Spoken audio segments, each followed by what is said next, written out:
It burnt 2 Mondays ago, but, no, it's just like you get that black little, like charcoal, Rub. that's, and then, One of the big what fires. does a house full of sheet rock look like? Go ahead.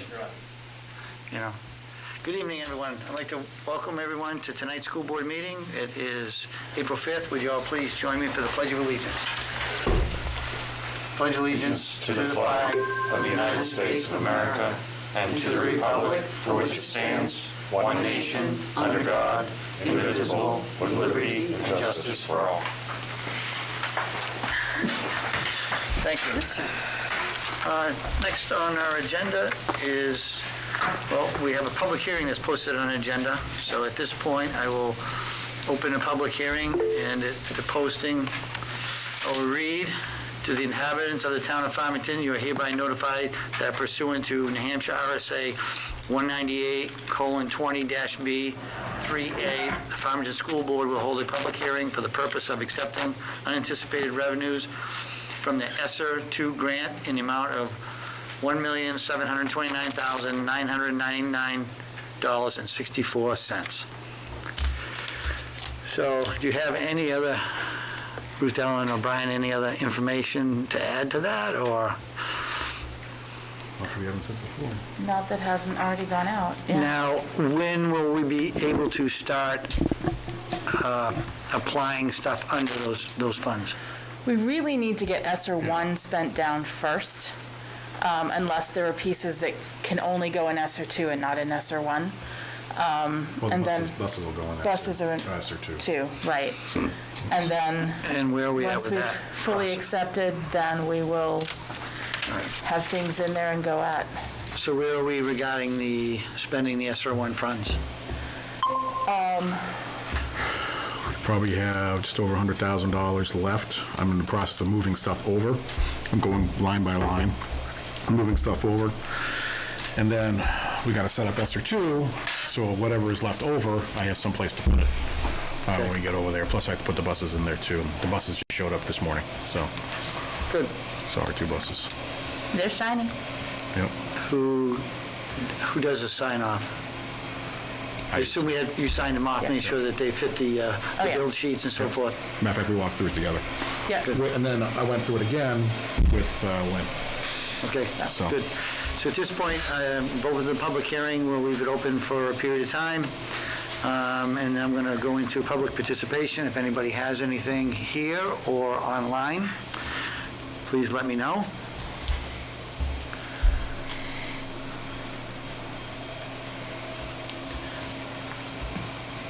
Okay, We have people just joining at this time. Okay. But I don't have anyone in the chat yet. okay. I'll leave it open for a few minutes.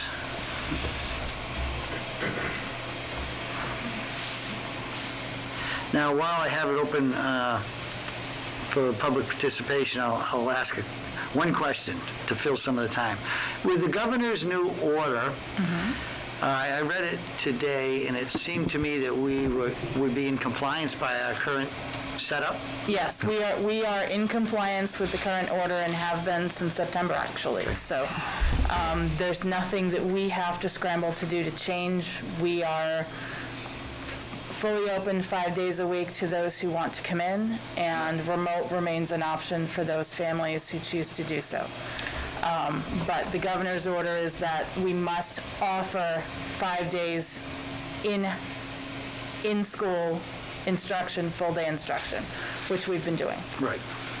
Yep. And if you close more than 2 days, you have to let the state know, right? Right. If we close for more than 2 days in a row, we Right. need to let the state know and why. Now, I saw the 2-day requirement, but then also I read down in there's something about a longer period. I couldn't remember, there was a 5-day period or some other, no. There's successive, if this, then that clauses. Basically, if it's more than 2 days, I need to be in communication with the commissioner. Right. So, and at this point, that's not where we are. If I were to have an outbreak, I would be communicating with DHHS anyway. They would be advising where we were as far as needing to close or being able to stay open. Okay. Good, yeah. So I didn't see anything that we weren't in compliance with, and that's why I just wanted to ask the question. Nope, we're good. I heard it on the radio, and it sounded like, oh my God, some people are going to be scrambling. I didn't think so from what I heard, but, We aren't. There are a number of districts that are. There were about 60% of districts that had not really kind of approached that or had laid plans for that. But we are one of a small handful who've been in for the year, so. yeah, we're except for good. some times where we were shut down, or not shut down, but remote after vacation. We were, right. And that was perfectly allowable under where we were at the time. At this point, in the event that we were to have too many staff out or a cluster that would mandate our closing a particular school because of the number of cases, that would come through DHHS. Good. Do we have anybody online for public participation, Jen? If anyone that just joined and didn't see the message, if you'd like to share something with the board, indicate in the chat, or you can unmute yourself at this time.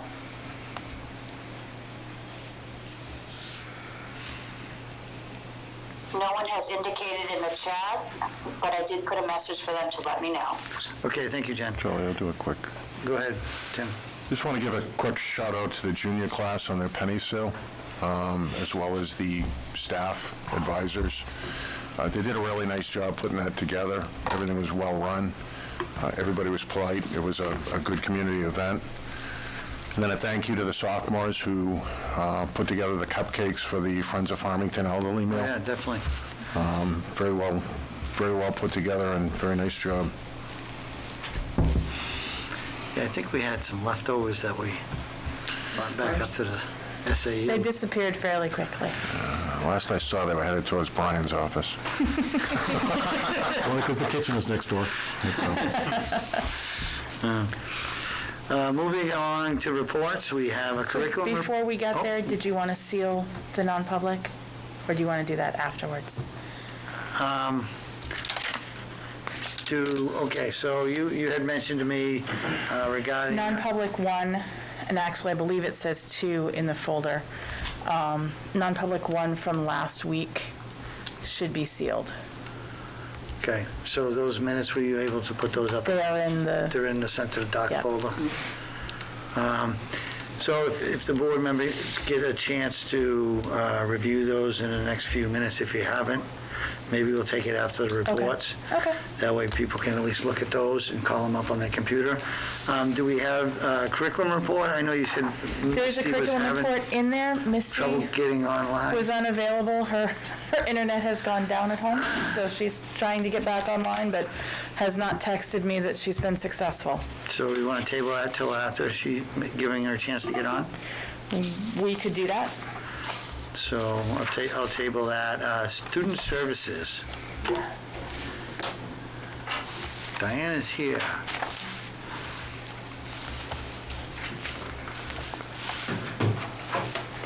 So I started the report with just a reminder that we're not at school yet, and there's more coming. We've got July 12th through July 30th, Monday through Friday are the dates for our summer programming. And so we've managed to get a bunch of willing staff who are ready and willing to come in. Gluttons for punishment. I gotta say, our staff has been amazing. We've been in the entire time, and there've just been so many different, iterations of how we gotta get stuff done, and they just have been fantastic. So thanks to them, and thanks to those of you that are coming back for summer. And we could use a few more paraeducators too. So if anybody's thinking about that, we would love to see you. There will be a component of credit recovery for the high school. Also a component that is a special ed, focus more on those students who are in the life skills piece, and then what we might consider more typical special education students that would need specialized instruction from special education teachers and not the full resource room model. I just to update you a little bit, this has probably already been on your radar. There was a decision from the New Hampshire Supreme Court regarding the Conville case, which was regarding the state funding of school districts and how the amount that New Hampshire funds at this point falls far short, at least in the case that they've made, of managing to fund a public education. So at this point, it's been remanded back to Cheshire County Superior Court for more testimony. At least based on the New Hampshire Supreme Court, their indication was that there was not enough time to do testimony or bring forth evidence, so they're asking that that happen now. And we shall see how that all rolls out. This case kind of is a follow-up to the Claremont case, which was back in 1997, where the state was ordered to provide an adequate education and that it's constitutionally compelled to do so, and that the legislature and governor were required to kind of put a case together how to make that happen. And Conval's case and the superintendents that have joined that case indicate that the state has yet to do that. So we haven't heard anything about when yet that particular case will begin in Cheshire Superior Court, but it'll be interesting to see how it all plays out. Quick update for you on truancy. At the writing of this, I had 4 active chins cases. I just filed one and got a court date today. And we've sent one case to the PD to charge the parents under the RSA. So that's where we are right now. Little picture of some Valley View kiddos flying kites the other day. We have this nice windy weather. It's been nice to take advantage of being able to be outside. The students have been great and staff have been great, taking those opportunities and making them useful. Coming soon, we have our Farmington High School first annual, which indicates that there should be a second annual Job Fair and Career Expo. And we've had a great number of staff who've been helping to pull this together, mostly special education teachers, Angela DePalma, John Giles, Kara Shepard, and Katie Sauer and Kate O'Brien. Mr. Larkham, Mr. Roberts, and I are also on the committee working on that. But it used to happen fairly regularly in years gone by that they would have this kind of expo, and kind of fell by the wayside. And so we've got a group of teachers that are really keen on bringing it back, and I thank them a lot for their hard work so far. Now, on that, how many openings do you have? So we have we're having weekly meetings, and our last Tuesday meeting, we had 15, I'm saying vendors, but these are organizations, that seemed pretty much a sure bet. So we were looking at holding it in the senior parking lot, but now we're thinking we might have to expand to this other parking lot, which is exciting. So our match for the trades kids are going to go out there and figure out how many pop-up tents we can fit out there and how many 6-foot tables with the spacing. It's going to be an outside event? So Yes, sir, yes. So you think you're going to have openings for anybody who wants to attend as far as an employer? I think we can make accommodations as long as we have a little bit of, advance notice so that we can, assign you a pop-up tent. Ruth Ellen is ordering pop-up tents, so partly to support our summer programming and then also to certainly help us with our job fair. So as long as we've got, some advance notice, we can certainly work to accommodate people. Okay, it's good to know. Yeah. I'll pass the word. Please do. And as I said, you're always welcome. I wanted to, and I know school board members have been saying they really would like to be able to put names and faces together, and obviously not all of our teachers make it to school board meetings every night, so I wanted to just kind of highlight a few people. We've got Caitlin Ham there, who is just, you just put a smile on your face when you hear her talking to her students. Okay, we're going to turn this day around, and here we go. I mean, just what a great special education teacher. So there she is doing her Friday Fun Day with a reading game of Trouble. And that's fun for the kids to be able to do a reading game. So she makes it a blast. We've got John Giles from special education. He actually was out there measuring the parking lot the other day to help us figure out how many tents we could actually fit up for our upcoming job fair. Danielle Dalton, you can barely see it. It's a picture of homemade fidget boards, kids that really like to fidget nowadays, and we find we need to give them objects to kind of keep their hands busy. And so she was putting together some materials to be able to have kids make their own as opposed to buying them. So that's Danielle Nils. You see a couple of other special education teachers down below. We have Jean Merrill, who's been with the district for many years, speech assistant. We also have, new to our district this school year, Michelle Lang, and she's been teaching over at Henry Wilson Memorial School. Angela DePalma, who's been around in this school for quite some time. Has made a lot of contacts for the upcoming job fair. Every time I talk to her, she's got a new person that she's managed to track down who she has on the list. And then Katrina Kaysen, special education teacher, and she's been teaching remote and in person like all of our people, but she's got a larger group of kids remote. She teaches the life skills classes here at Farmington High School. And then also here you see I updated the caseloads for you on the margin there. No, it's a little hard to see people with their masks, but Right. Tim? best we can do. Tina, on the case that was sent to the PD, it indicates parents, so I'm assuming both mommy and dad are going to be charged? We only know of one parent, so just the one Okay. parent would be charged. But I just kind of want to put it out there that if it's a two-parent family, both parents are liable equally. So it's not like one or the other is going to potentially get that summons, it's potentially two, and a bigger fine in the end. Have we seen any numbers come down since we announced the policy? We've had a lot of frantic phone calls, or Yes. a few of them anyway, Okay. who have called and said, "Oh, is this going to happen?" I said, "Well, I mean, it's a case-by-case basis. Certainly, it's going to be less likely to happen if your child is engaging in remote education online or coming into school, and that's kind of just where we've left it." Great. Yeah. Okay, thank you, Diana. Next, we have financials. If you start with the summary sheet, which is the budget update report, and go to anticipated available balance, I know that's the question usually asked, is where are we at? As from my number, we're holding right now $1,052,419.56 as our fund balance right now. Again, my disclaimer always is anything catastrophic or unexpected would affect that. So we're still on track? We're still on track. Okay. Still on track. So if you look at the available balance, it says that there's more there, but remember, we already have obligated, whether on paper or at least we know it's coming. Yep. So based on what we know, that's where we are. And I'm slowly pulling things out of the general fund into the grants once we get them squared away. We're rewriting them to kind of fit some other stuff into it. And once that happens, I can start moving them over. And obviously, we can't write the ESSER 2 until after tonight. So. Right. Anyone have any questions on that document?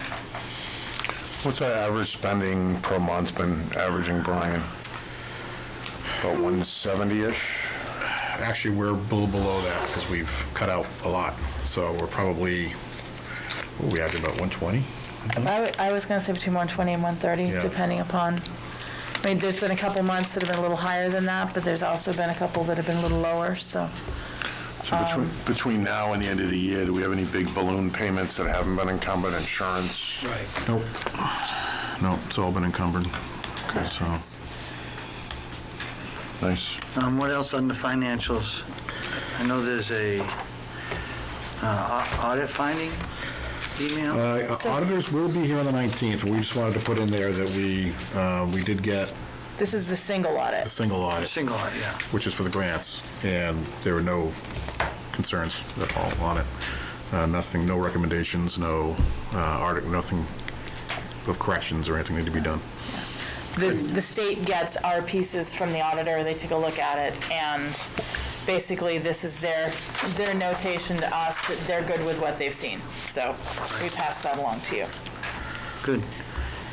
Also, under ESSER, I had a phone call with the DOE this week, and our generator actually qualifies under ESSER 2. So that's something that Good. we might not have to fund. The only caveat to that is you have to use prevailing wages for the labor that's involved in it. So Okay. it may be a little bit more. We're still going to do an RFP. I just want to make sure Right. I wanted to wait before I did it, before I figured out it was covered, because I know I'd have to take that route if I did it. So, Well, that might help us absorb that because seemed like the install was going to be yeah. the tougher, a little bit tough to get to where we want it to be, but still, we do a competitive process. Hopefully, we get some competitive price. Absolutely. Brian, have we seen numbers on ESSER 3 yet from the state The only projections? thing we've been told is that you take your ESSER 2 and you multiply it by 2.33, and that was to me again today by Commissioner Edelblut, So that would come up to what? at about $4 million. And what will be the requirements for spending? No less than 20% going to strictly academics. It's a little more narrow. As I'm reading through it, it's still a lot of legalese. It's not quite as, it has to be obviously COVID-related, but they're putting it more towards infrastructure, such as HVAC, clean air, cleaning the building in general, setting up things for the future, summer programs, tutoring, a lot in mental health. But only 20% though.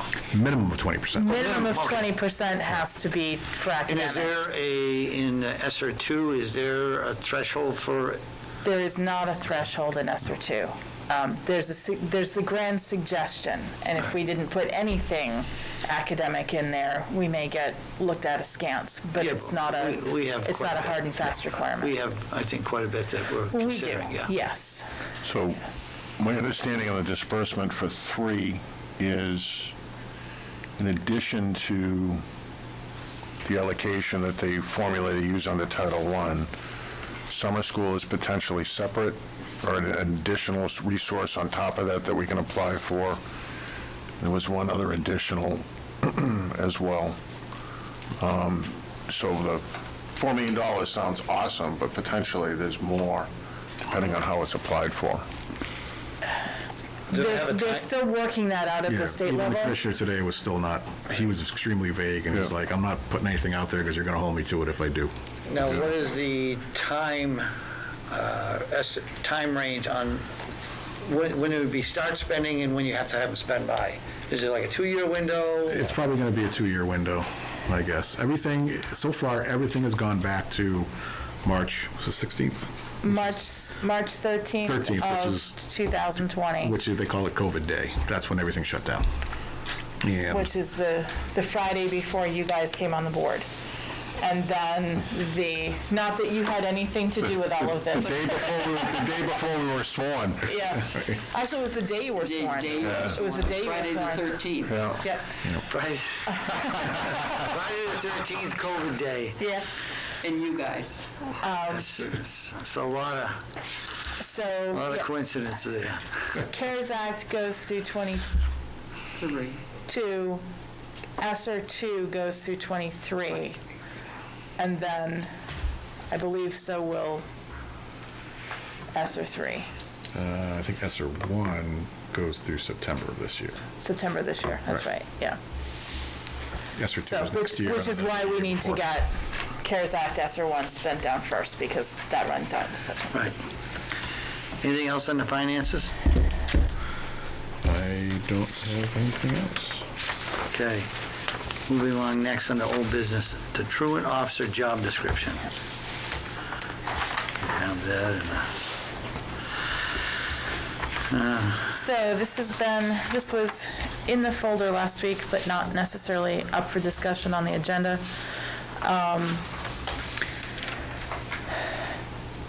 Diana has taken a look at this for me as well. We've gone through it. This is based on several different job descriptions that we reviewed to kind of look to see what made the most sense for where we were and what we had. Apparently, we have one stray bullet here that I will take out. Anyone with any questions? Mary? A couple.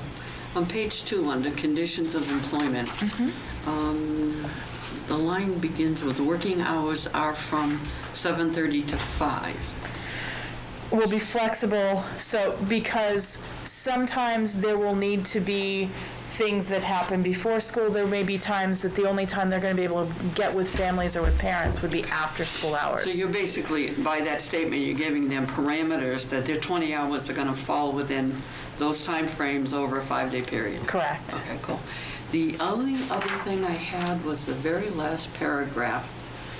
The salary is to be determined annually by the SAU board? Farmington School Board, Okay. yeah. Because we don't officially Right. have an SAU anymore, right? Okay. Well, it's the SAU 61 board, which is you guys, Farmington School So Board. they're interchangeable. Right. And that's all I had. Now, in this job description, we're stating that it's 20 hours per week. Are we setting that in cast in stone, or this is going to be as needed up to a certain number? That would be at the board's pleasure. Okay. Because, we'd- depending on what we have going on, if we have things that need to be addressed, I hate to have them fall into, well, I've used up my time this week, and then it doesn't get taken care of when it needs to get taken care of. So I, myself, Well, we would need to then budget for an additional amount on top of to make sure that we had that wiggle room, but. Is 20 hours sufficient to meet the current need? do we know? I think so. Good, come on up, Diana. And this is going into effect July 1st? Maybe? Potentially, unless, I mean, if we were to try to hire now under ESSER, it could move forward. Go ahead, Diana. So, so I think what you might see, and it's probably a good question about the 20 hours, you'll probably see a lot of front loading at the beginning of the school year as you begin to see kids become truant. And you want to catch them at the 10 days or begin to hold those meetings, so you can kind of set the tone. I could see once that kind of takes place, that as you get toward the middle of the school year, then things could probably drop off a little bit. So it's a good consideration if we want it to be so many hours a school year, I don't know, or a month. That's about two. And then we always have, we always have transitions, like we have some students that move in and they are truant, and then you kind of have to try to pick them up kind of right away. So it is variable, but I could see the hours being kind of front-loaded at the beginning of the school year. So we could work it in as an average of 20 hours a week? Or we could say it's, so many hours for the year, either way. What's the number of hours under federal law before we have to pay insurance? Is it 29? 29. Why don't we say up to 29 hours per week and do a budget? That way we're not locked in for hours and we try to do, based on Diana's experience, a projection. Because I see the front loading at the end, but then what we should be doing during the slow times is the preventative stuff that we're watching for patterns and trying to nip it into the bud before it hits that There'll be a point. lot of data analysis in the Yep. slower times. Right. I mean, and should we post it for that 20 to 29 hours per week? Is 29 the threshold, or so 20 they can work 29 without, or? That's an average, right? Right, to 29 would be an average. It's just if they had a week of 42 and then 15 hours the next week, I think that's Correct. a 29.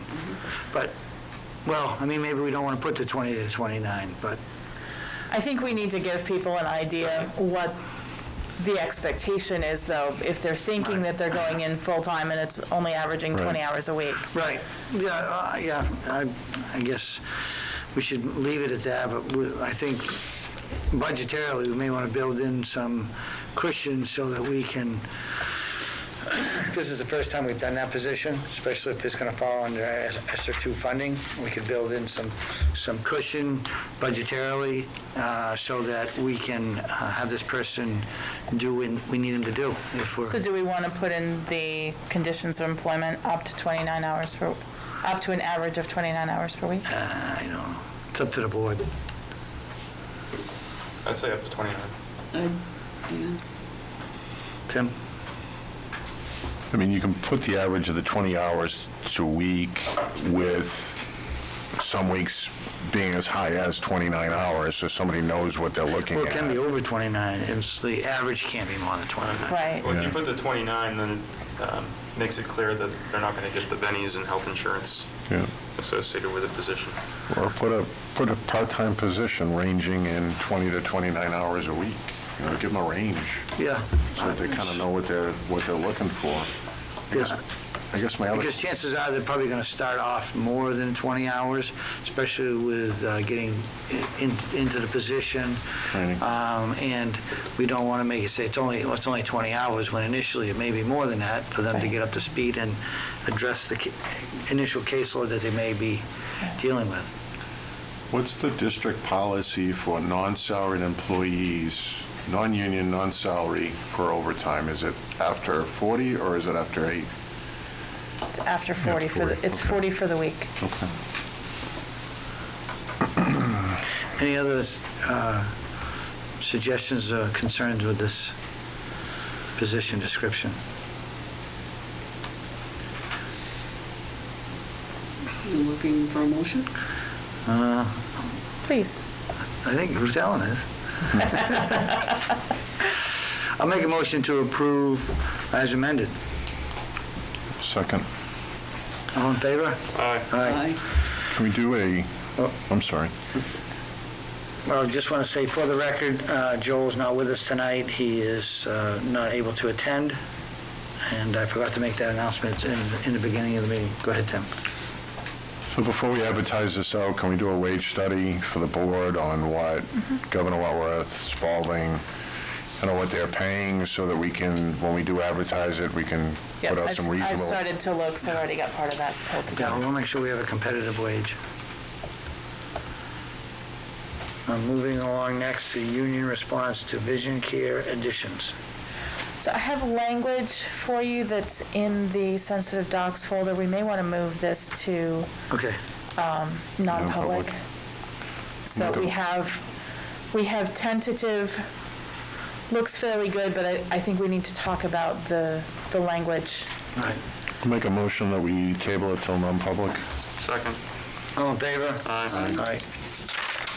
Okay. Next, we have Valley View Book Fair proposal. So in your packet, each year, Valley View has done a book fair through Scholastic for the students, and they've had times when parents could come in and purchase books for their students. They would like to do that on a limited basis one night, make sure that it is socially distanced, and they will be limiting to probably 10 or 15 people in the multipurpose room at a time, masked, hand sanitizer, give them an opportunity to browse the books, make purchases for their students, come in one door and go through and go out the other door so that they can make that available. As we haven't had a full campuses reopened to anything and everything, I'm just bringing it to you for approval, comment, concerns. Motion to approve. Can I, Hold on, motion. I'll second it for discussion. Go ahead, Tim, discussion. Can we add in I read the plan, it looks good, but can we add a provision in there for contact tracing forms, so, Yep, we have those, yep. but it's not in? It's not in here. Yep, we will do that. Thank you. So I have a question logistically. So no more than 20 people will be allowed to come in the book fair at a time. So what typically do we have for people coming in? Do we have just parents or parents with their children? Usually come it's through? Usually it's parents, because if they're coming in, the kids have an opportunity to come in, and usually parents will give them a little bit of money to maybe pick something up for themselves during the day. But if parents want to come in and purchase, Okay. typically they come without the kids so that they can actually take a look at things and then perhaps squirrel them away for Christmas or birthday presents later or something. Okay. It doesn't mean that no kids could come in, but we'll be counting noses and making sure that we have So spread it'll be out. counted in the 20. They would need to be So if a counted. parent wanted to bring in, Two kids a in tow, child. that's, yeah, yeah. okay. Just curious. Any other discussion? Not hearing any, all in favor? Aye. Aye. Next, we have a trophy case donation of $1,000 from East Coast Energy. Yes. Donations that are over $500 need to be accepted by the board. So that has been noticed on the agenda, and we thank them very much for their generosity, but I would need a motion to accept. So moved. Second. Any discussion? My only discussion is, besides thank you to East Coast Energy, how is Shelby doing on our fundraising? Okay, well, and that's the other sheet that's in there, the tallies of the smaller ones that I've been able to accept on behalf of the district. So this is what I had as of Friday afternoon. So there was another $490 that had been donated up to that point. So that puts her at just shy of 1,500. And with an estimated total of over 3,000? About 35. I thought she Mary. dropped that. She did drop it some, there were some, I'll go back and look and see if I can get her total. I think it was closer to 3,000. She'd been at 45 and dropped some things down. She had, Because she had some materials donated. she got some the glass materials was at a donated. She got discount. a Yeah, much she- better price on the glass. Right, yeah. So, The rest number that I remember was, like, I thought it was 2,500, but okay. you keep going. So if somebody wanted to donate to Shelby's project, the trophy case, is that posted on our SAU website or? It has been on the website. It is on Facebook. Donations can be made out to Henry Wilson with trophy cases in the memo line, and that will go to the activity fund that has been set up for this particular project. Good, good. So if they have any questions, I'm sure they can contact you. Absolutely. Absolutely. 755-2627. Okay, moving along to a couple policies. First one is the student discipline and due process. So this is a policy that has changed by state law. It will go into effect on July 1. And there are two parts. This is the policy portion, which is fairly boilerplate, but this is the part that needs to come first. And then the R section of this, which would become JICD-R, which is the procedure, is the student code of conduct, which is going to be much more involved. That's where we need to outline each infraction and the developmentally appropriate consequence for each of those infractions. That's going to be a much more involved document. But this needs to be the foundation for that, and we need this passed first. This would not go into effect until July 1, but it needs to be referenced in upcoming student handbooks as well. Tim, you had? They do. So we reorganized last month and we named a policy committee. Doesn't it make sense that from March forward, and unless it's an emergency policy that we have to move forward fairly quickly, that these be vetted by the committee? We can certainly do that. I'm not opposed to that. There's a lot of information here, 7 pages, and this is just the overview. This is the short part of this, yes. At the top of the page, we're missing an S on process. Yes, we are. Thank you. Also on page 7. I will make sure it's there. I think it's a header. Actually, it's the header. It's on all pages. Oh, So I'll see. so it's 7 times. if I add one S, it'll correct them all. I'll make a motion to table until it comes out of policy committee on both. Second. Discussion? I guess my question is, how long is that going to take? When is the next time they meet? Well, I need to hear from the folks on the policy committee. When can we meet? That would be Josh and Mary. Yeah. Otherwise, I would have voted for it tonight. Next week. The 15th or the 16th or the 12th. I mean, the other- 15th, 16th, or Monday, 12th. Thursday, or Friday. The other suggestion I can make is, you don't have a quorum on the board. So, I mean, you guys could communicate by email. You could potentially send, you have to ask the superintendent, you have to ask the superintendent.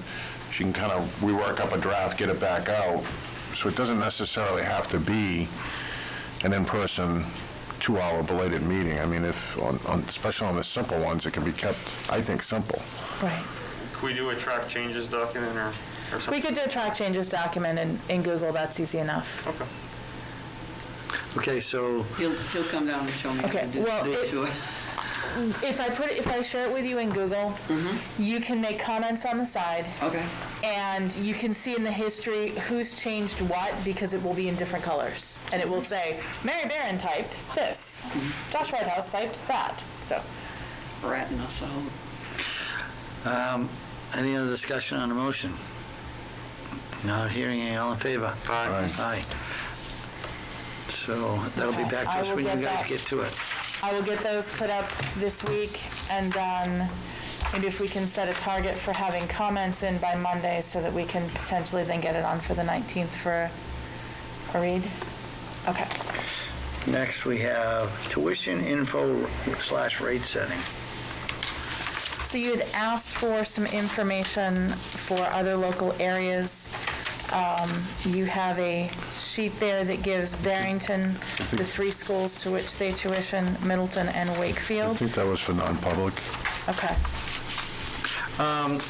Yeah, I mean, we'll maybe talk about it briefly, but we may have to go into non-public to discuss setting because we had some other things involved with it. But the ones that you put out here, because these are the rates that have already been set, just Yes. while we're talking about it. Dover is at 13,400 or 13,428. Oyster River is 17,641. Cole Brown 17,298. Rochester is 14,521. It seems like a pretty big spread.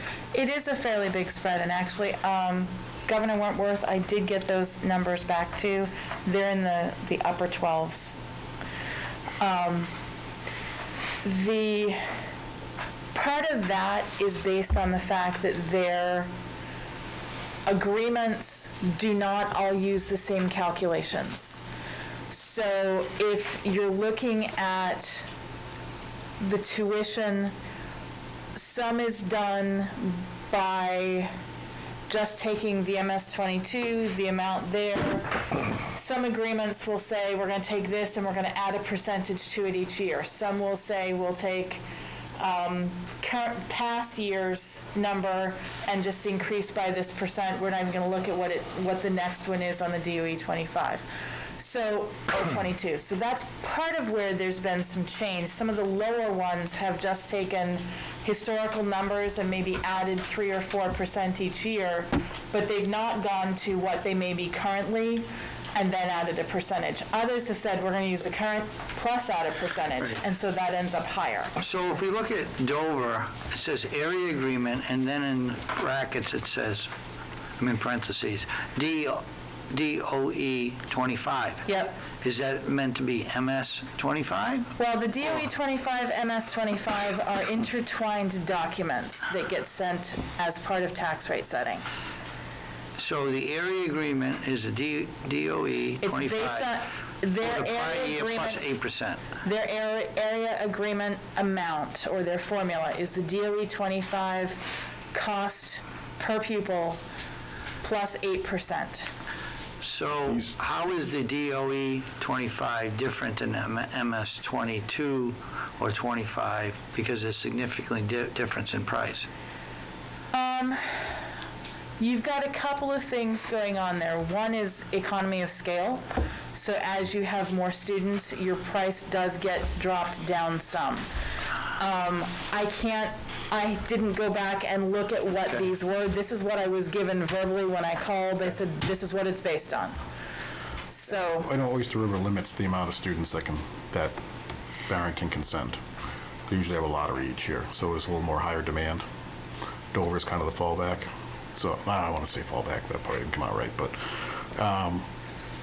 they don't cap how many students can come there. Just seems like it's So a there's bigger a spread. little supply and demand in there too. Yeah. So the area agreements that are in place normally are lower tuition than the tuition rate we're going to set tonight, correct?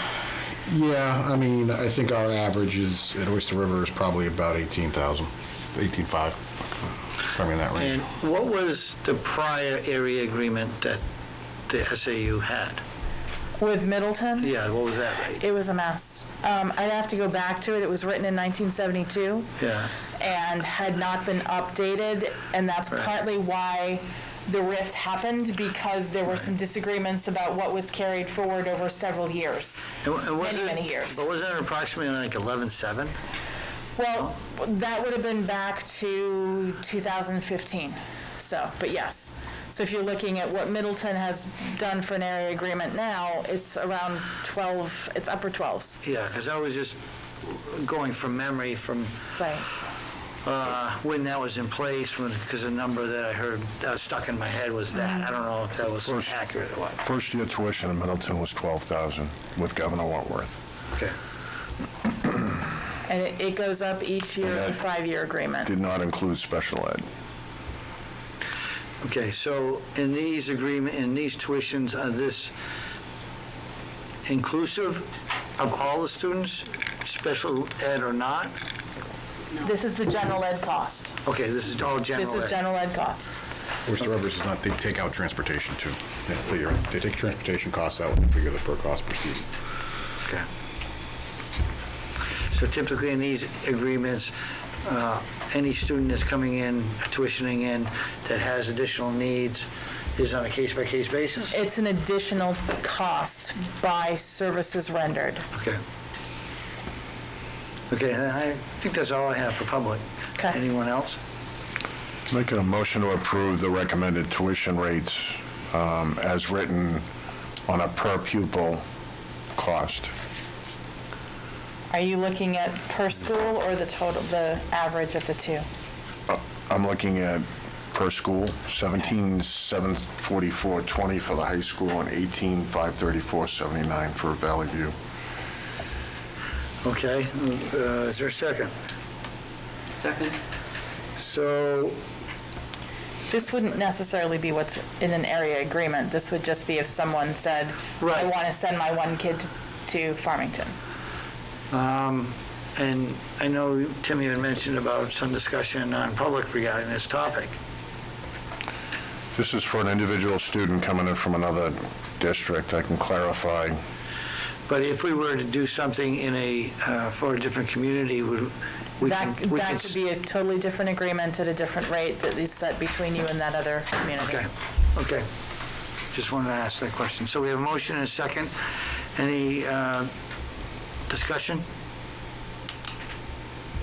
My discussion is I'm okay with setting those rates based upon the cost because that is fair to student coming in and the taxpayers. Any other discussion? Not hearing any, all in favor? Aye. Aye. Separate conversation, same issue. Go ahead. We talked about, in the school year we're in now, we waived tuition for some employees, which provided a benefit to the district for staffing versus them having to stay home and take care of their child if they were to be quarantined. Yeah, we had some discussion last week about it, so I guess did we have any additional information for us? I know it was Henry. Meaning, Do we know how many employees that would impact if we were to put it out, or? Right now, there are 6 taking advantage, 6 employees who are taking advantage of it. I think it ends up being 8 students. Do we have any idea whether that'll increase or decrease, or? I No, don't. Okay. It really, I thought we talked about a survey. it waxes and wanes. I have not put out a full survey. I can do that. I don't know if it's time effective, but yeah, I guess the other question that I posed was, would this qualify under SR2? That I don't believe so. From what we've heard, we can ask the specific question. Do we have a date? We should be back to those people that would be considering this? I mean, do we have the time to take some additional steps, or are we out of time? We can probably take a little bit of time. It would be good to be able to tell them by at least mid-May what they're looking at needing to prepare for next year. My concern is they kind of stepped up, and I know the board threw out, I thought it was a $2,000 number. And part of my thought process today, and I'm interested in waiving it again, But part of my thought process today was, we're not going to be out of the woods in September on COVID for our children. If a child gets exposed, it's in another district, mom or dad will have to take time off from work. So to replace that employee, potentially it's right now $75 a day for 10 days, which is $750. Actually, it's at least 80, yeah. Okay, so $80 for 10 days is $800, plus we're paying their sick time. Potentially, if we keep the teacher and child in district, we're really not going to make money by charging the $2,000 tuition rate. That's just kind of the direction that I'm headed in, but I'd like a number to see how many employees, if we were to do that, we're going to take advantage of it. I believe at the last meeting, the board indicated 0 to 4,000 by consensus, right? It was capped at 4. It's capped at 4. So I guess maybe if we're going to ask that question, we maybe need to ask it in tiers. At 0, 2,000, Would you pay this 4,000? much? Would you pay this much? Would you pay this much? No, and I don't disagree with Tim's logic, but also, if it's, I guess, if we can ask the question, we should regarding ESER 2, because if it can qualify as a benefit, then to be reimbursable, then it would not be on the burden of the taxpayer, the local taxpayer. Not, I think, maybe I right. think the most that I could see ESER allowing would be the per pupil cost, that 3,000 and change number that's in Diana's report for the adequate education. I don't see that ESER would allow much more than that. ESER is certainly not going to give us full tuition. No, that's not what I was, Yeah. I was looking for, looking for the amount that we would typically be requiring. And if we could use our history and our logic, say this is what historically we have, if somebody wanted to tuition in as an employee. Yeah, the last 2 years has been This is our 2,000. history, Yeah. and, this is the number, and do we, because of COVID, where we can't have these teachers out, we want them to be in district, because if, as Tim says, with the certain arguments, they may be out unintentionally, and if we pose that question, I think that it may answer that we can offer it at no cost to the teacher, but not putting it on a local taxpayer. So I'd like to ask that question. Okay. And if it's, of that reasonable number, whether it's the $2,000 or $3,000 number, I mean, we have some history that we could say this is what we feel we're asking for, if it will qualify.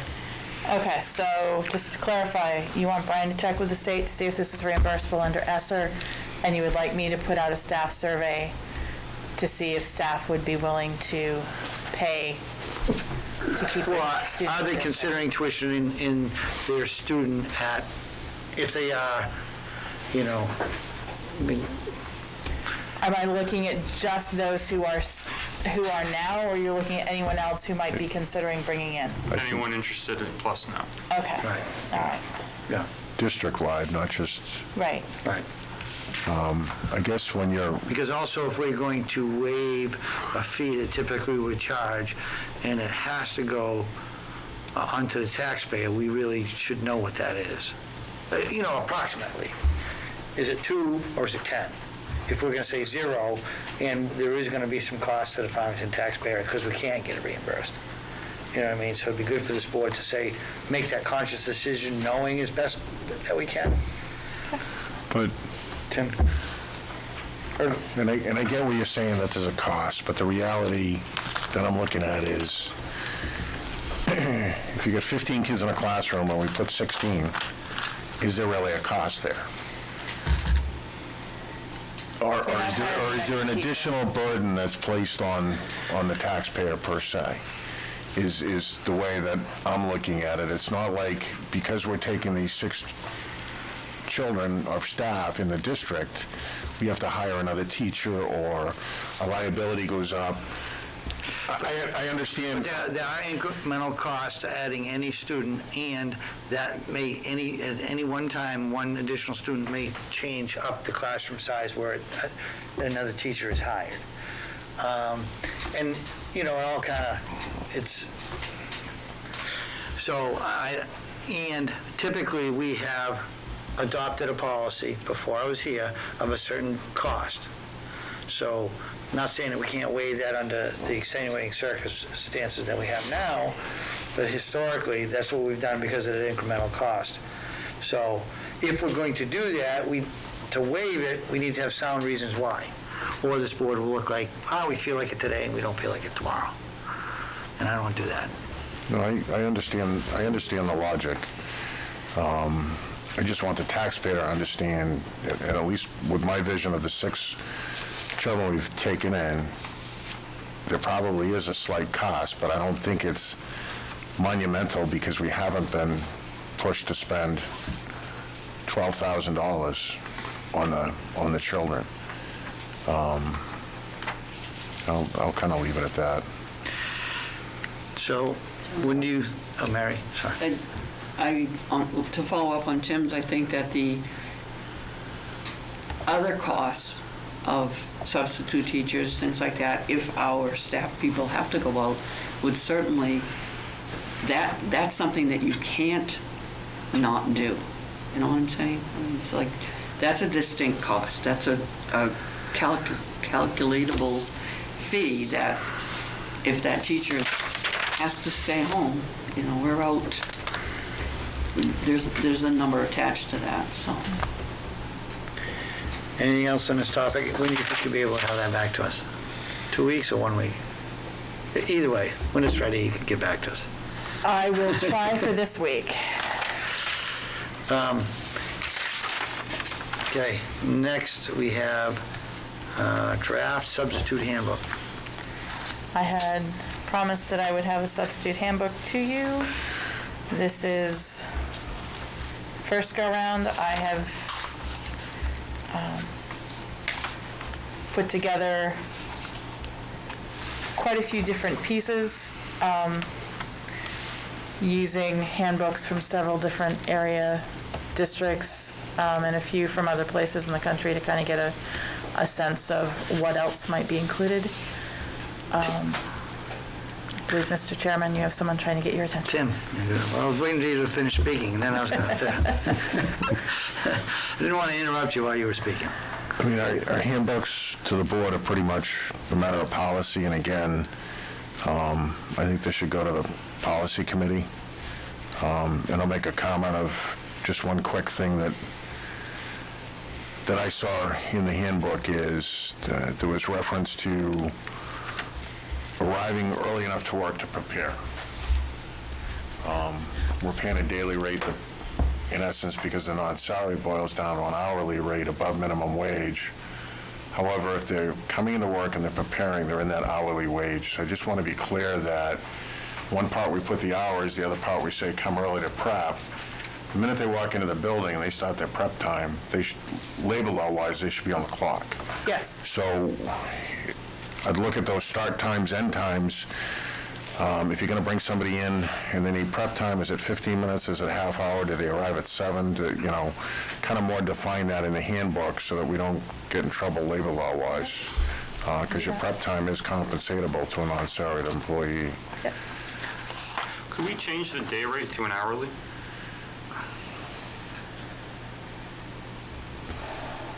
I feel like that would clarify a lot of those issues. Potentially. I mean, generally, if you're working at 7:30, you clock in at 7:30, you leave at 3, you clock out, and then you get paid for the time you're there. Might also, Means we're putting substitutes on the time clock, but yeah. Now, does this, if we did that, would that conflict with our bargaining agreement? The non-union. they're not union. But we don't have They're anything tied to substitute teachers in our teacher's contract.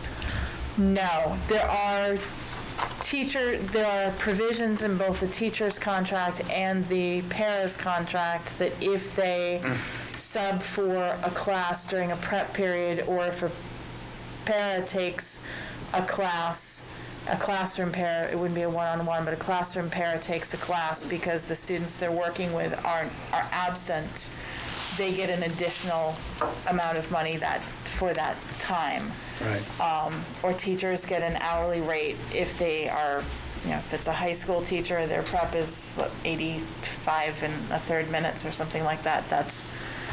Would be what they would be paid for. At the elementary level, it's 50 minutes. The other issue too is if they get paid hourly, we use an electronic time clock, which not everybody, I'd have to give them a username, show them how to use it, how they clock in, how they clock out. Yeah, but I mean, that could be part of the orientation. Yeah, but they're going to forget it after, they're not here every day. But labor law requires us to do that. If you don't keep accurate time records on time in, time out, then But if they you can get fined by deal. They can do it by paper otherwise. Right. And they just say, I worked today, it's signed off by the principal. That's much easier to do. But they can go on paper saying I started at 7:15 to 3:30. I don't have a problem with that, but I don't think legally, a salaried employee is I think it's 24,000 and over under New Hampshire labor law. Anybody under that salaried level by labor law, we have to pay an hourly wage. We can't say $75 a day, because that $75 a day during the 180-day school year doesn't amount to the $24,000 in salary. We'd have to research that probably. And we may want to, I kind of agree with Tim on that, but we could still do that by paper. Right. Certainly, Yeah. absolutely. Right. Yep. Say, in this time, out that time, this is the amount of time, typically done by the payroll clerk or payroll person. Electronic, Whether it's paper or electronic, it works out the same way. right, We're you just paying need them. to keep accurate records, they need to sign it. Now, one question I had in this policy is the dress code. Is this our standard policy now? Is this what we're currently expecting of our full-time teachers? Yes. Okay, so this is exactly out of, because I read it and I'm like, wow, this is pretty thorough. And There's a reason for that. I'm sure there is. Yeah, so, okay. So I can't wear my tube top. That's what you're telling me. Okay. No blouse either. Okay, that's the only thing. So there's a motion to remand this to the policy committee? Was there, or no? Discussion? I don't know that I made a formal motion, it's discussion. I kind of like a consensus of the board. Do we send it to policy, or do we do it as a first read tonight? I'm okay with the first read myself. I do think it needs to be changed to an hourly rate to be consistent with state law. And I didn't see anything else. Anything else that stood out to people? Under the following lesson plans, it mentioned if there wasn't a lesson plan, to ask a neighboring teacher. How often does it occur that there's no lesson plan left for a substitute? If there's been an emergency where, someone's in a car accident, we usually have at least 3 days worth of sub-plans, but if it's, a serious accident, they may not be back, the fourth and fifth day, we may be kind of trying to figure out where we are to make sure that we can continue with where kids are. Team members have been phenomenal about stepping up and saying, okay, here's where my kids are, here's the next thing she was working on, here's your packets, go. And it's not the norm, but in the event that, or, there's been 3 days have happened interspersed throughout, and the next set of plans, we've got these two things are run off, but there isn't something here, two things don't go too far for the day, what else do I need to do here? Generally, teammates have been great about stepping in and just making sure that there's something else there.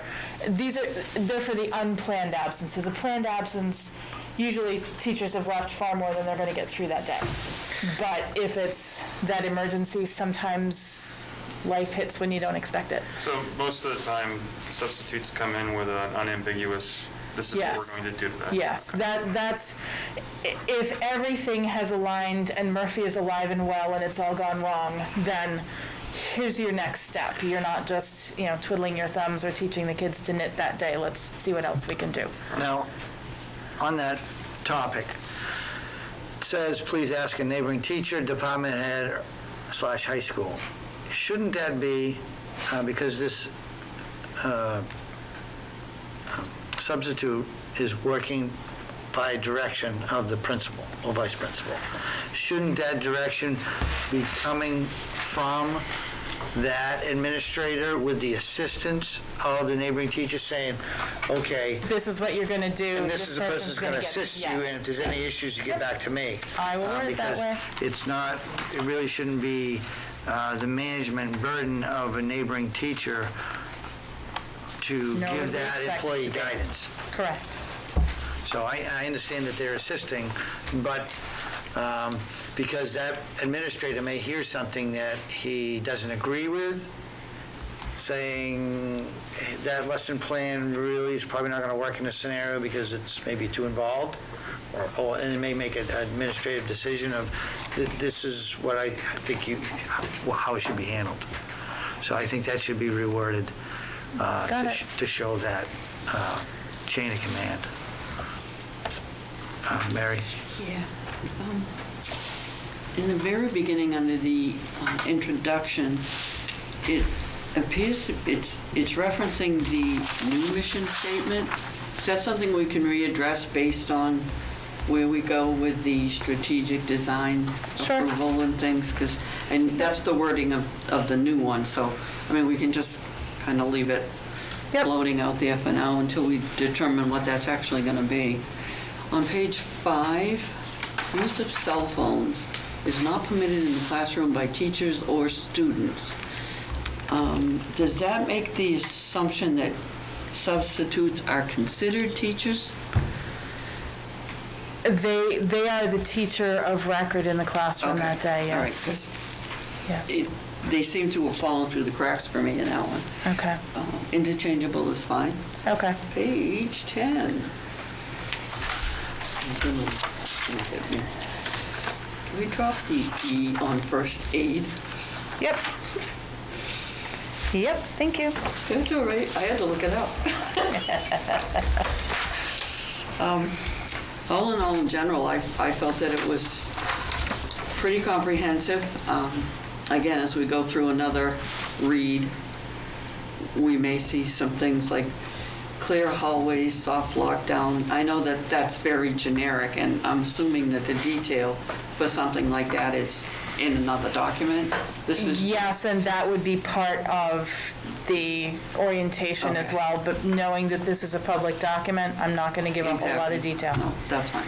Yep, Just so that they're aware that they're being held to what that says, but it doesn't say everything.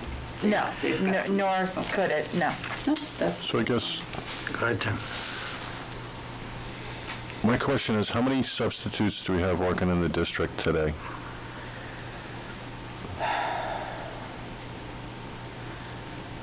I want to say between 8 and 10. Okay, how many do we need? How many do I need? Mm-hmm. Some days, probably 14, 15. Okay. Can we do a wage study and see if Yep. the $80 is sufficient? Because I think there's a neighboring community paying There's- $125, There is. and that might address some of the reasons why we can't potentially get them in. I agree with that. One note in here regarding peanut-free space. Yes. We have some students and staff who are highly allergic, not only just tactily, but airborne. So we have spaces in buildings, and we have a couple of buildings that actually peanut products are not allowed in the building because even airborne, it goes up through the air ducts, and we've had issues. And how would I know that? It will be given to you, if you come in as a substitute, we're going to tell you no peanuts in this building. And that'll be part of orientation as well. No peanuts in the Peanuts in- entire building, or just sections of, depending on the building? It depends upon the building, yes. And this building is peanut-free? This building, I believe, is not. Okay, Henry Wilson is. okay. I just wanted to, Yep. it just seemed like, is it signage, is it, anything else? I'm good on that. So I'll make a motion to accept as a first read with the amendments as discussed. Second. Any discussion? Not hearing any, all in favor? Aye. All Aye. right, That pulls it back out of committee, right? yep, Yes. never went. So then, make changes and bring back to you for the 12th. Right. So getting back to what Ruth Helen brought up initially, I don't know if you guys had an opportunity to review the non-public meeting minutes from the last meeting. And if there's any discussion, that could be a non-public as well. I didn't see anything that was, do we just need a motion to seal Yeah. or acceptance seal? Is that your motion? Sure, motion to accept and seal. Is there a second? Any discussion? Not hearing any, all in favor? Aye. Who was the second? I'm sorry, I missed it. Tim, Thank you, Tim. do we have anything else for public before I open it up? First, and then we have to close our public hearing, which is still Correct. open. So at this point, I will close the public hearing. John, you still have curriculum open, or are right. you just gonna? I have not gotten a text that says she's back in. We'll make a motion. Oh, Missy is on. She is on. I am here. Can you hear me? Yep. Yeah. Okay. Yes, she's on. Okay. Give me 1 second, Misty. So I got a motion to Okay. close the public hearing. Second. Second. Any discussion? Not hearing any, all in favor? Aye. Aye. At this point, Misty, you can go ahead if you'd like with your curriculum. Can you hear me okay? Yes, we can. Okay, I'm on a cell phone and I'm standing in just the right spot so I have 2 bars. I'm not going to go through the whole report and read it to you, but I did, as you had requested in prior board meetings, given you an overview of the Professional Development Committee and Competency Committees that are running, and I gave you some links and information in there. So, and also, who the members are of those committees. So if you have any questions about either one of those committees, I'm happy to answer them. The Professional Development Master Plan is one of the links there under Professional Development Committee. So I'm happy to talk about that. If anybody has any questions, or at any other time you want to call me about it, I'm happy to answer questions. So I'll just open it up. If there's anything there that you want to ask me about, feel free. Yeah, I did follow the first link, Misty, today. Actually, it was yesterday. And there was a lot of information there that I started to go through and realized that I need to have a little bit more time to go through that. Yeah, it's pretty vast. That is what the state requires for us to do. Every Yeah. 5 years, we have to update it. And so that's the one we're currently working with for recertification. And that's really what that whole document is around, is professional development and the recertification process. Yeah. Yeah, anyone with any questions for Misty regarding the report? Now, on the other, so the 2 committees that were cited, one was the Competency Committee, and the other one was the Professional Development Committee. Yep. And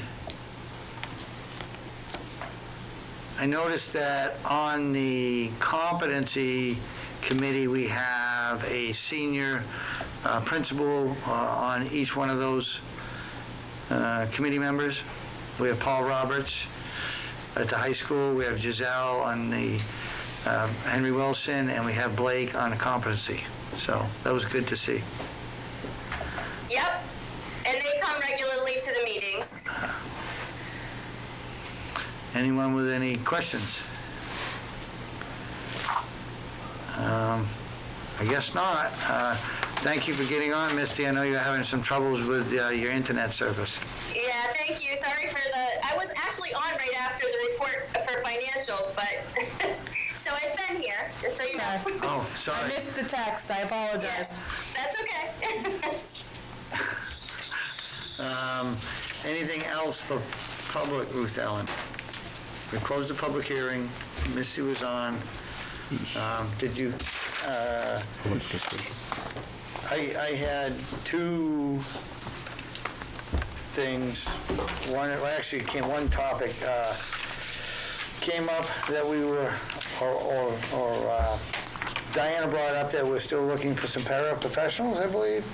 For summer school. Summer school, and I guess also, I assume we are still looking for some bus drivers? Yes.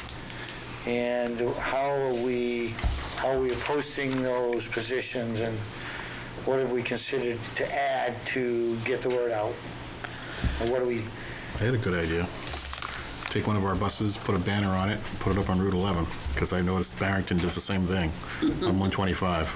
Anybody know any places on Route 11 that we could possibly park a bus? I don't know, probably a couple spots. Yeah. I'm sure we have it, maybe one of those other buses that's just taking up space that we're not currently using. That's what I was thinking. Exactly. I would think that's a good idea. Being short, Actually, I was going to put Tim out there with those signs that spins. Right. You know, one of Yeah, those things. progressive. Free Put pizza. them in a sandwich board, you want to keep walking? my arrow on point to Rochester. No. I was on with a customer this afternoon. He said, I apologize for not calling you back. I was delivering children. He said, I'm a school bus driver, and I pitched us. Oh, good.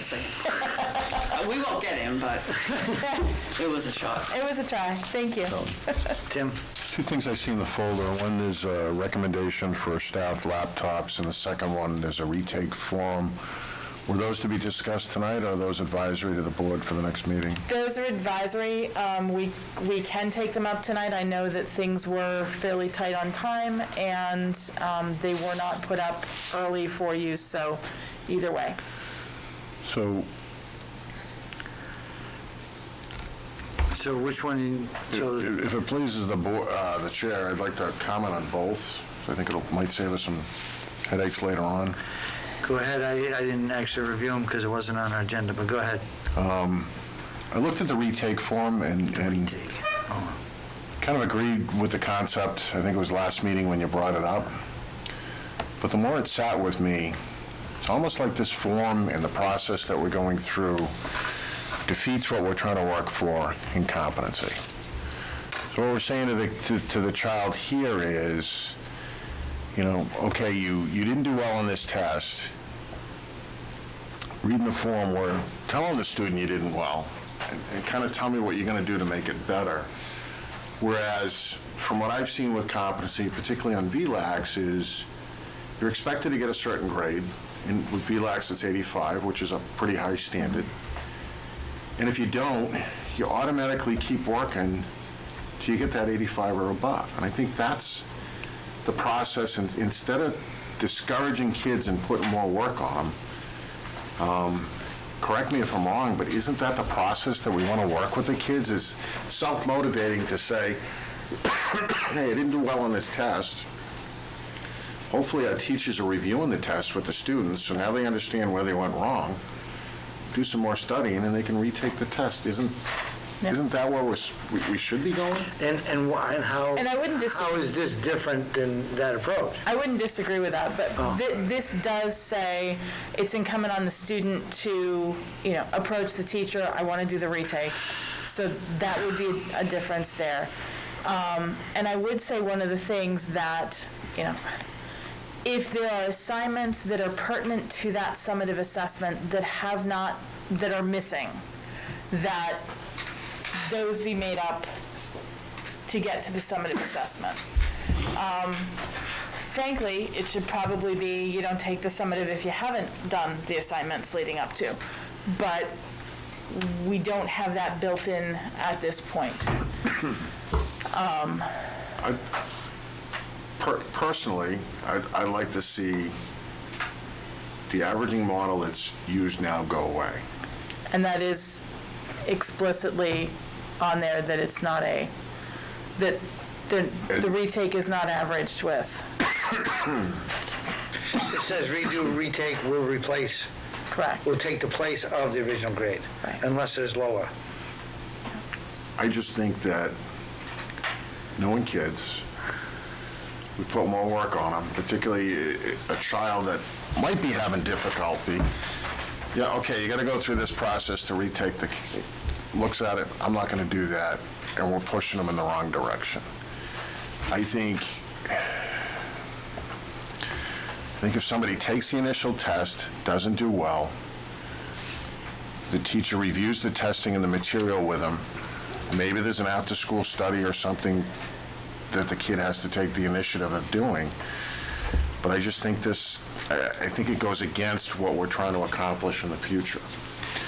And personally, I'd like to rescind the policy the way we're doing it now. If somebody takes a retake, they get the higher of the two grades. Absolutely. I agree with that. And work on this down the line, because I just see it. Do we have a request form now? There is not a formal request. This is something we were looking to So, implement. like I said, I didn't review this because it wasn't on our agenda. So for me, I'd like to table it to the next meeting. When do grades close? I believe they close just before April vacation for the quarter. Do we have, so April vacation is... You have the 2 more May- meetings. April vacation starts the 3rd of May? April vacation starts That's the 26th. Yes, the first, it's last day of classes is the 23rd. That was next year, as we were Yeah. talking about. Right.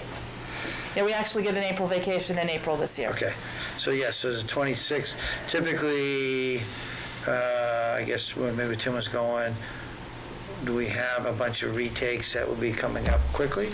Or are we in this, an area that we need to hammer this? Potentially. I Okay. think the one thing that I would want to keep from this is just to let folks know that if there is going to be a retake done, that if it's within that last week of the marking period, it would become an I, and the recalculation will happen once the grades are closed in Power School, because we can't hold it open indefinitely. Once it's closed, then we can go back, recalculate, and enter the grade manually. But if we just hold it perpetually open, we can't roll to the next grading But segment. that would happen whether this policy is adopted or not. Well, just letting folks know that in that last week, The last it week. automatically becomes an I. We're not, Okay, regardless of the change to the policy. right. Other discussion? Anyone else? Actually, the last page, that list of how can I prepare for the retake, is that in conjunction with counseling with the teacher, or is it just, here's the... Yes, because this does say that teachers may require specific learning activities to be completed. These are things that can be done. The teacher may say, I want you to come in and meet with me, and I need you to do this. Or a teacher may say, pick 1, pick 2. I think part of it depends upon where a student is. There may be some that need a lot more foundational work before they go do another retake. Another may just, it was a bad day, let's go over it, you're good to go, come on back in and take it. So I think that latitude needs to be available to do on a case-by-case basis as well. Some that I saw online said, you have to do 3 things, or you have to do 5 things. I don't think But that's... if this is a pretty long list. I was looking at it and saying, would a student read this?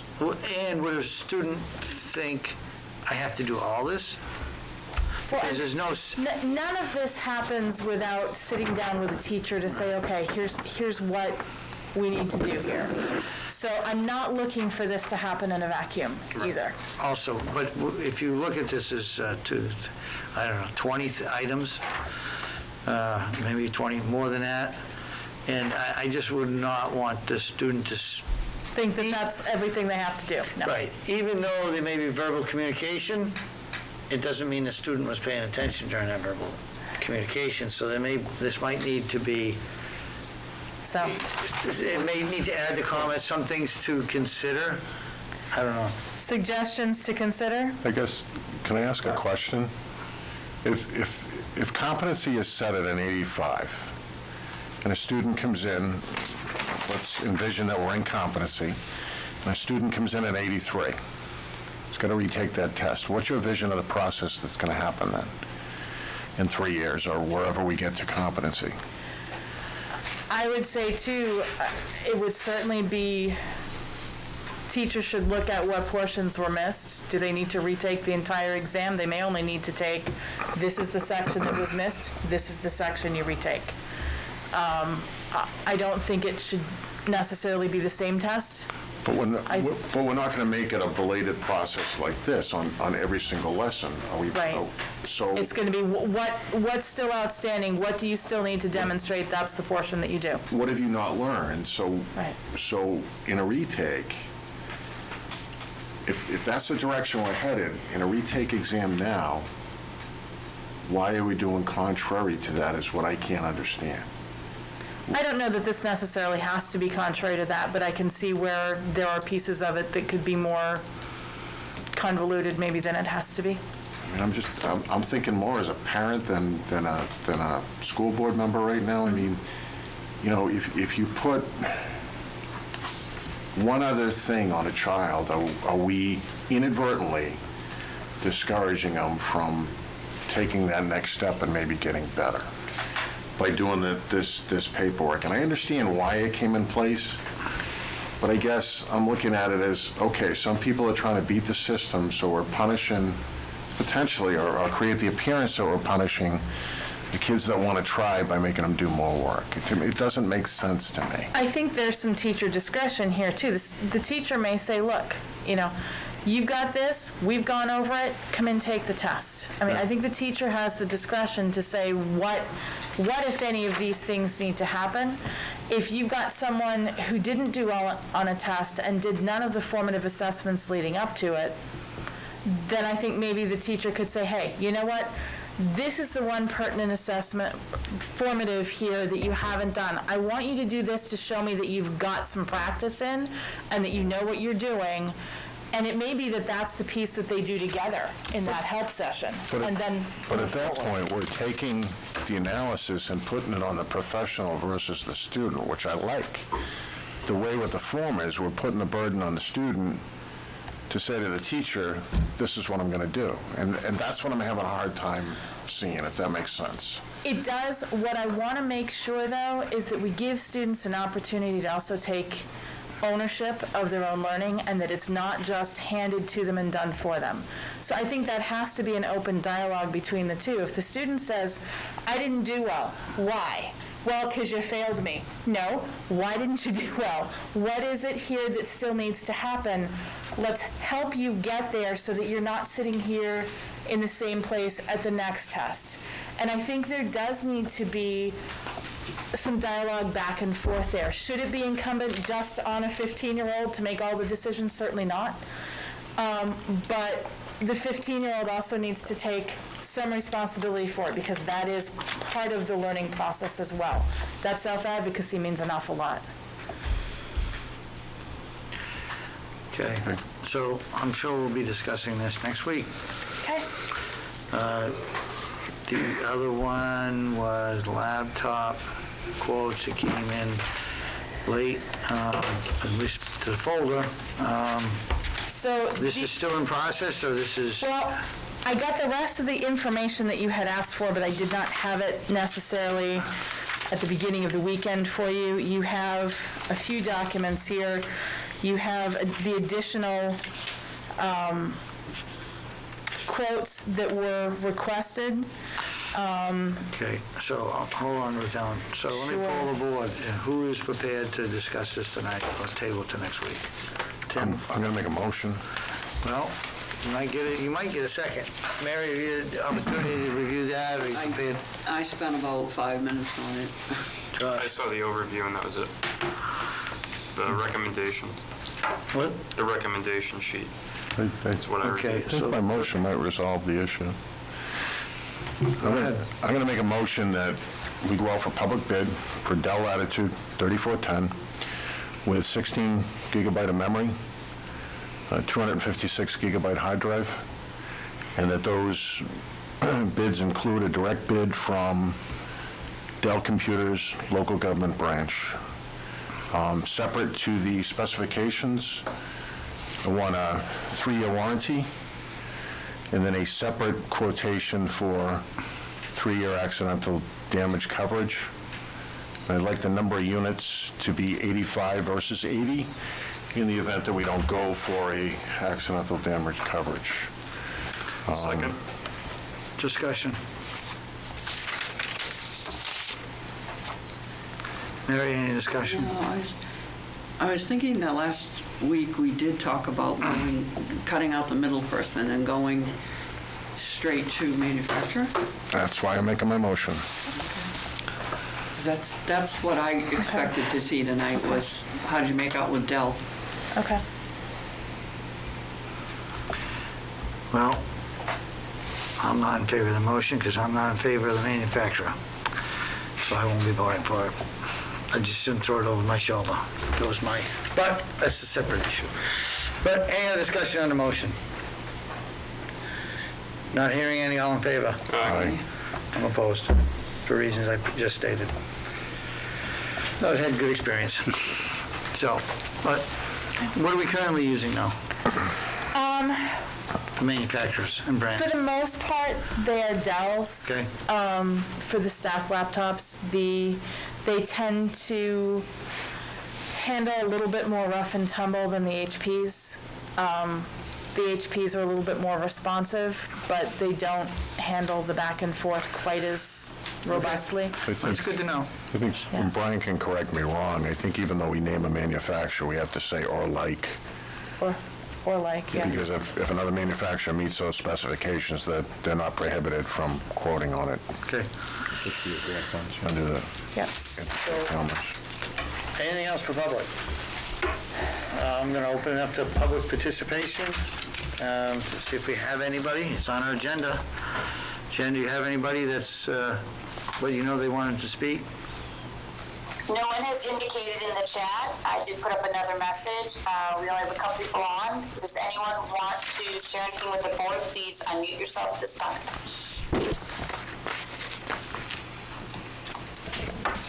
Nope, and I still do not see any messages in the chat in response to my last message. Okay. So, nothing else we've done with the public? Does any of the board members have anything else for public? I'd like to wish Josh Whitehouse a happy birthday. Thank you very much, Mrs. Barron. Happy birthday. Happy birthday, Josh. Now, see, if I was on social media, I might have got an alert to that, but I'll have to put it down my calendar, my mental calendar. Right with that Friday the 13th in March. Sorry.